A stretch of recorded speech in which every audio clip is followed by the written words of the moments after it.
Selamat datang di channel Kabut Tengger. Kali ini admin akan berbagi sebuah cerita horor yang mungkin kalian akan suka. Video ini adalah video pertama dari channel kami. Sebelum itu, jangan lupa terus dukung channel ini dengan cara tekan tombol subscribe, like, serta bagikan video ini ke teman, keluarga, saudara yang kalian kenal.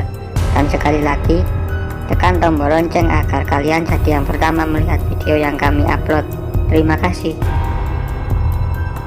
Selamat datang di rumahku, kata seorang wanita yang duduk sambil minum teh. Terima kasih Nyonya. Jadi hari ini saya sudah mulai bekerja. Masih meletakkan barang bawaannya di lantai. Pemilik rumah itu bernama Rosa. Rosa telah cukup lama ditinggal oleh suami dan anak-anaknya. Sudah bertahun-tahun ia menghabiskan masa hidupnya di rumah hasil warisan suaminya. Kamu sudah boleh bekerja, di sanalah kamarmu, kata Rosa sambil mengantarkan Asi ke depan kamarnya. Silakan kamu istirahat dulu, nanti sore jam 4 barulah kau mulai bekerja.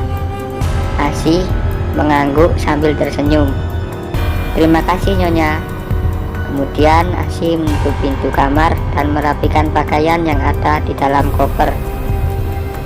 Rosa melangkah pergi dan duduk di atas kursi, melanjutkan kegiatannya.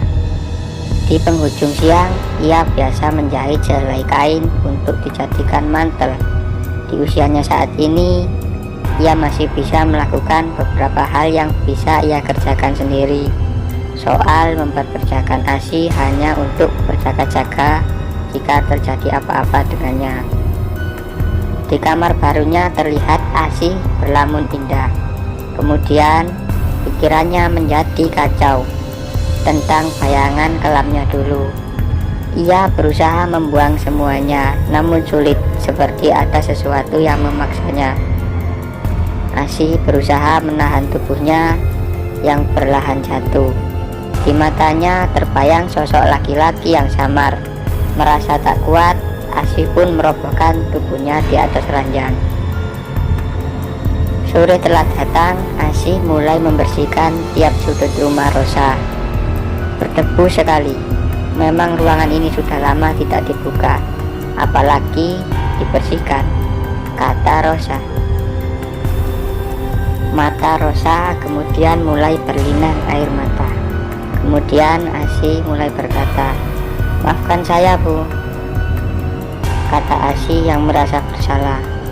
"Tidak perlu minta maaf, lagi pula apa salahmu? Kamar ini menjadi saksi bisu atas perampokan yang terjadi beberapa tahun lalu." Air mata Rosa mulai menetes. Asi benar-benar membuat majikannya bersedih.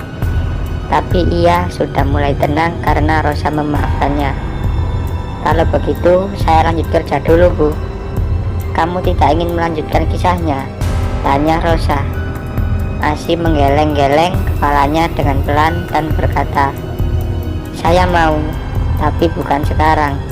Rumah ibu belum semuanya kubersihkan. Izinkan saya untuk melanjutkannya," kata Asi. "Baiklah," kata Rosa. "Permisi," tambah Asi. Rosa terduduk di atas ranjang anaknya. Asi sesekali melirik. Terlihat Rosa yang mengambil boneka kayu milik anaknya dan menyisiri rambutnya perlahan. Asi yang melihat itu mulai heran dengan sikap tuannya. Tiba-tiba bulu kuduk Asi berdiri.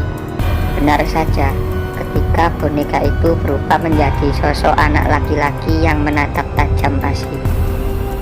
Ia pun ketakutan dan berteriak keluar dari kamar itu. Rosa yang mendengar teriakan Asi langsung menghampirinya dan membawa Asi untuk duduk sambil melanjutkan yang belum sempat ia selesaikan. "Asi, tenanglah.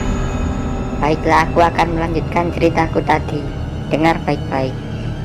Asi mengangguk, masih dalam keadaan takut. Ia pun berusaha tenang dan mendengarkan cerita majikannya. Kemudian majikannya mulai bercerita. "Jadi begini, Beberapa tahun lalu, rumah kami dirampok oleh sekumpulan orang, dan pada saat itu kami sedang berada di kamar anakku.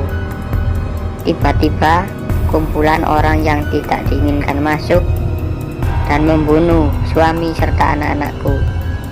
Aku pun tidak tinggal diam. Kau tahu apa yang terjadi berikutnya? Asi menggeleng-geleng kepalanya dan terasa pusing seketika. Mereka juga mati. Tapi ada satu orang yang berhasil lolos dengan membunuh semua orang yang ada di rumah itu. Kemudian Asi mulai berkata, "Kepalaku pusing." "Bu, sebentar," kata Asi sembari memegang kepalanya. "Aku mengingatnya," tambah Asi. Air matanya pun menetes. "Jadi kau sudah mengingatnya?" Rosa berdiri dan mendekati Asi. Ia kaget melihat majikannya yang sudah membawa sebilah pisau. "Bu, jadi..." "Jangan Bu, jangan." Kemudian Rosa berkata, "Ini akibat perbuatanmu Asi. Sekarang lengkap sudah orang-orang di masa itu," kata Rosa sambil menatap ke bawah. Demikian cerita pendek dari kami.